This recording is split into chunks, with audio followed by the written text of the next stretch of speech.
Hey YouTube, welcome back to not really a tutorial, but a little tip of mine. This is Robert from Deft Film, and I just want to show you this quick tip that I can't really demonstrate in real time, but I'm going to show you how to do it. And it's just to clear up your media cache. And the reason is because every time you open up a project, every time you work on a project, the files that you use are cached, meaning they're saved in temporary use, so that when you reopen the files for later, it can get the videos like really fast, so you don't have to like wait for the program to gather all the videos again so you can edit them. So there's a single location where media cache is set up, and that can take up a lot of space after time. It will fill up your hard drive disk. It'll end up slowing down Premiere. And so if we go over here to edit, preferences, and media cache, we can see the settings that are used for the media cache files. I have mine set up on one of my bigger hard drive disks in a separate cache file folder.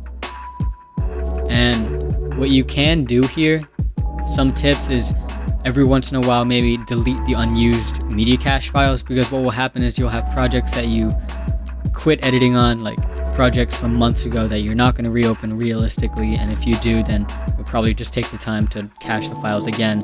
But you don't want that stuff taking up space in the cache that you set up, because say if you have like 500 gigabyte hard drive, that will fill up pretty fast, full of 4K files, audio files, all of that stuff. It'll fill up pretty fast. It'll start slowing down your Premiere. It'll start slowing down your playback, because when your folder gets full, when you reach the capacity of your folder, it'll just start deleting them and rewriting, and that in itself will take up quite a bit of time. It'll slow things down.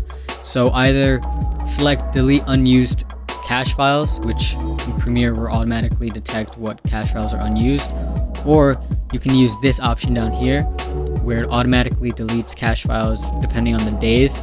I have mine selected like this because I prefer to delete unused ones on my own, because I find myself going back to old files every once in a while.